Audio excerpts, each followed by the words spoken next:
Nahinga na umano ng pahayag ang manager ni kapamilya star content creator Ivana Alawi tungkol sa mga kumakalat na chikang mawawala na siya sa kinabibilangang action drama series na FPJ Batang Quiapo dahil sa kanyang attitude at hindi pagpansin sa iba pang mga katrabaho kapag nasa set.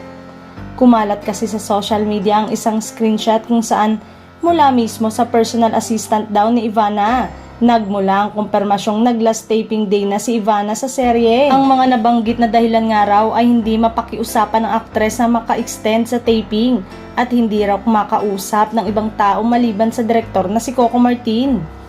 Kaya rin naglabas ng isang teaser kung saan makikita ang isang Black Rider girl na ang hula ng mga netizen ay dating kapuso actress na si Kim Domingo. Sa programa ng teleradyo serbisyo ni DJ Jeho na Showbiz Sideline, sinabi niyang personal niyang nakausap ang talent manager ni Ivana na si Perry Lansigan upang bigyang linaw ang isyong ito. Nilinaw ni Lansigan na ang totoong araw niyan, 3 buwan lang daw talaga si Ivana sa nabanggit na serye matapos nga ang pamamaalam dito ni Lovie po matapos ikasal.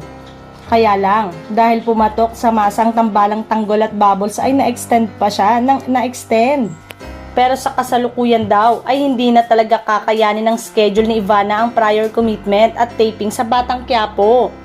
From the very start na in-inquire si Ivana Alawi ng Batang Quiapo, 3 months lang talaga dapat ang pagstay sa nasabing teleserye.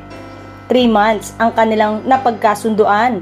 Umokay si Ivana, eto yung time na kasagsagan na ikinasal daw si Lovie po pero dahil nag-click ang tambalan ni Bubble sa tanggol na extend. Nadagdagan pa ng maraming taping at ang 3 months ay na-extend ng na-extend ng na-extend.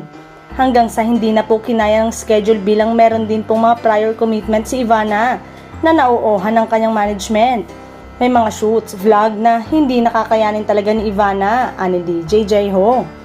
Paglinaw pa ng manager, marami pa rin mga prior commitment na talagang na-adjust para magawa ang taping para sa Batang Quiapo.